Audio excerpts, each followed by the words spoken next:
Assalamualaikum warahmatullahi wabarakatuh. Perkenalkan, nama saya Sinta Delia. Saya di sini perwakilan dari kelompok 6 akan membacakan materi yang akan dijelaskan, yaitu aliran pendidikan dan analisis menurut Islam. Langsung saja ke daftar isi. Yang pertama ada bab 1 pendahuluan, yaitu latar belakang, rumusan masalah, dan tujuan masalah. Bab kedua tentang pembahasan, ada pengertian aliran pendidikan, pengertian pemikiran pendidikan Islam, aliran empiris dan aliran nativisme menurut Islam, aliran kontrogensi dan aliran naturalisme, serta analisis menurut Islam, dan yang terakhir ada aliran pendidikan kontemporer dan analisis menurut Islam. Yang bagian ketiga ada penutup, yaitu kesimpulan, saran, dan daftar pusaka. Oke ya, lanjut. Yang bab 1 ada pendahuluan, yaitu latar belakang. Islam sebagai agama universal mempunyai ajaran yang sangat fleksibel sehingga ia dapat dikatakan salih li kulli zaman wa makam, cocok untuk semua zaman dan tempat, dan mencakup berbagai aspek kehidupan manusia. Di antaranya adalah aspek pendidikan, ekonomi, politik, sejarah, dan lain sebagainya. Dalam mengajarkan dan menyebarkan risalah yang diemban oleh beliau, hal ini terlihat dari adanya wahyu pertama yang diturunkan kepadanya, yang diawali dengan kata Iqra, perintah membaca. Di samping itu, Islam juga menyampaikan bahwa proses pendidikan telah berlangsung sejak adanya manusia, meskipun tidak dalam bentuk seperti yang disaksikan dan dialami manusia dididik sekarang. Islam telah menyampaikan kepada kita bahwa manusia adalah makhluk pedodik, dan dalam pengertian bahwa manusia adalah bisa dididik dan memang memerlukan pendidikan. Pendidikanlah yang bisa mengangkat derajat manusia, bahkan membedakannya dengan makhluk yang lain. Status sosial pun akan jauh berbeda di tengah-tengah masyarakat bila mana seorang memiliki pendidikan yang tinggi. Dengan segala potensi yang dimiliki, manusia bisa dengan mudah menerima pendidikan dan pengajaran yang selanjutnya mengubah dan mengembangkan apa yang diperoleh dari proses pendidikan itu. Selain itu, manusia mempunyai sifat alamiah, yaitu perasaan ingin tahu. Dari rasa ingin tahu, manusia itu menjadikan hidupnya dinamis dan selalu berusaha mencari jawaban-jawaban dari berbagai pertanyaan yang muncul dalam benaknya.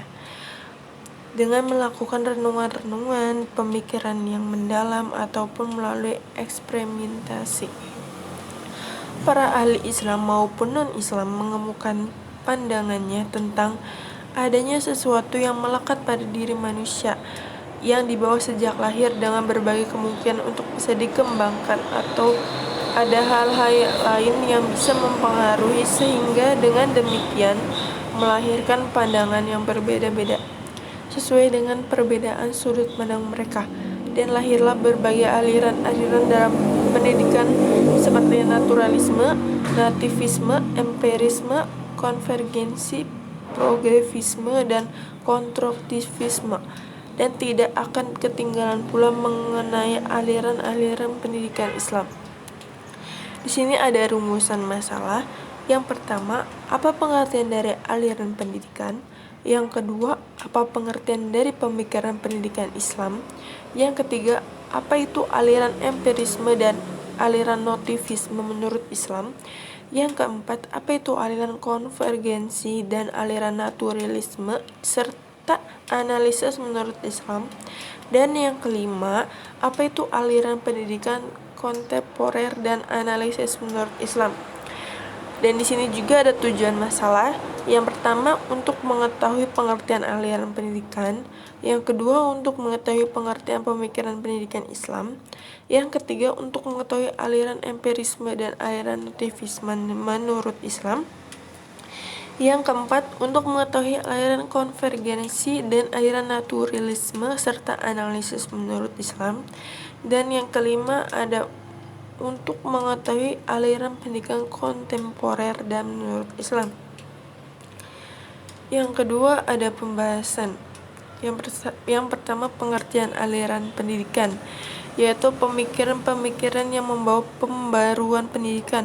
Pertama, teori dipergunakan oleh para pendidik untuk menunjukkan hipotesis-hipotesis tertentu dalam rangka membuktikan kebenaran-kebenaran melalui eksperimentasi dan observasi, serta berfungsi menjelaskan pokok bahasanya. Yang kedua ada pengertian pendidikan menurut Islam. Secara etimologi, pemikiran berasal dari kata dasar pemikir, berarti proses, cara, atau perbuatan memikir, yaitu menggunakan akal budi untuk memutuskan suatu persoalan dengan mempertimbangkan segala sesuatu secara bijaksana. Dalam konteks ini, pemikiran dapat diartikan sebagai upaya cerdas dari proses kerja akal dan kalbu untuk melihat fenomena dan berusaha. Lanjut saja ke aliran empirisme dan aliran notivisme menurut Islam. Yang pertama, aliran empiris, yaitu tokohnya John Locke, seorang filosofi Inggris yang hidup pada tahun 1632 sampai 1704. Aliran ini juga dikenal dengan tabula rasa, yang artinya meja lilin, yang menyebutkan bahwa anak yang lahir ke dunia seperti kertas putih yang bersih. Kertas putih akan menjadi corak dan tulisan yang digores oleh lingkungan. Faktor bawaan dari orang tua tidak dipentingkan.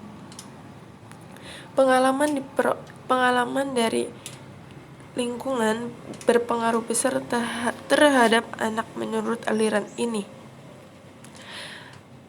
Langsung saja ke perspektif Islam terhadap aliran empirisme, yaitu dalil-dalil yang dapat diinterpretasikan untuk mengartikan fitrah yang mengandung kecenderungan yang netral, ialah antara lain sebagai berikut. Dan Allah mengeluarkan kamu dari perut ibumu, tidaklah kamu mengetahui sesuatu apapun, dan Ia menjadikan bagimu pendengar, penglihat, dan hati. Surat An-Nahl 78.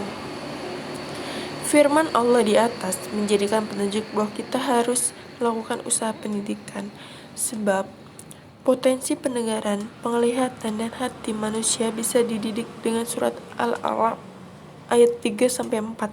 Dinyatakan oleh Allah sebagai berikut. Bacalah, dan Tuhanmu Maha Mulia yang mengajar kamu dengan kalam atau pena. Dia mengajar manusia dengan sesuatu yang tidak ia ketahui. Ayat tersebut juga menunjukkan bahwa manusia tanpa belajar niscaya tidak akan mengetahui segala sesuatu yang ia butuhkan bagi kelangsungan hidupnya di dunia dan akhirat. Langsung saja yang kedua, yaitu aliran nativisme.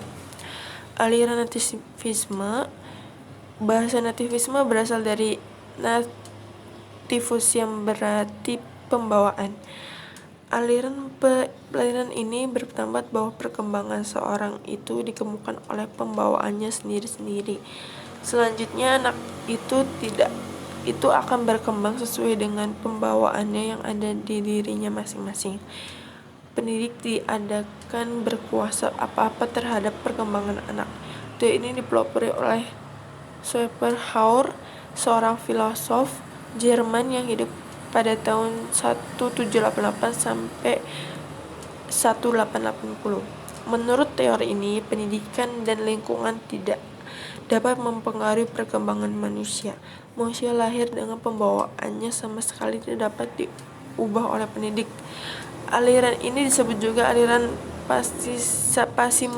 idealisme, karena para pengarang ini menunjukkan sikap pesimistis terhadap kemampuan manusia dalam memengaruhi, mendidik, dan mengembangkan bakat anak yang dibawa sejak lahir. Lanjut saja ke perspektif Islam dalam aliran empirisme. Konsep Al-Quran yang menunjukkan bahwa setiap manusia diberi kecenderungan nafsu untuk menjadikannya kafir yang ingkar kepada Tuhannya adalah firman Allah dalam surat Asy-Syams ayat 7-10.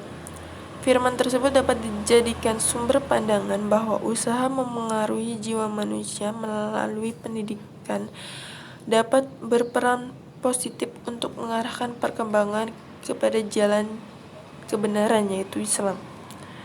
Dengan tanpa melalui usaha pendidikan, manusia akan terjerumus ke jalan yang salah atau sesat, yaitu menjadi kafir. Firman Allah berikut menunjukkan bahwa manusia diberi kebebasan untuk memilih antara dua jalur yang benar atau yang sesat. Dan aku tunjukkan dua macam jalan yang benar dan jalan yang sesat. Surat Al-Balad ayat 10. Dan yang selanjutnya ada, sesungguhnya aku telah menunjukkan jalan itu, tapi ada kalanya ia mensyukuri, mengikuti jalan itu, dan ada kalanya ia mengkufurinya, mengingkarinya. Surat Al-Insan ayat 3. Ayat tersebut di atas dapat menginterpretasikan bahwa dalam fitrahnya manusia diberi kesempatan untuk memilih jalan yang benar dan jalan yang salah. Kemampuan memilih tersebut mendapatkan pengarahan dalam proses kependidikan yang mempengaruhinya. Jelas bahwa faktor kemampuan memilih yang terdapat dalam fitrah manusia berpusat pada kemampuan berpikir sehat, karena akal sehat mampu membedakan hal-hal yang benar dan hal-hal yang salah. Sedangkan seseorang menjatuhkan pilihan yang benar secara tepat hanyalah orang yang berpendidikan sehat.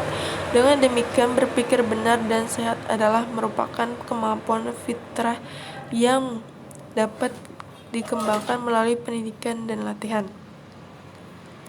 Selanjutnya ada aliran konvergensi dan aliran naturalisme serta analisis menurut Islam.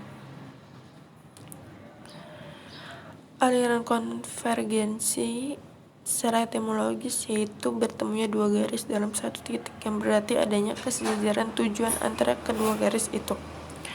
Teori ini ialah yang diakui dan dipegang oleh khalayak umum. Saya langsung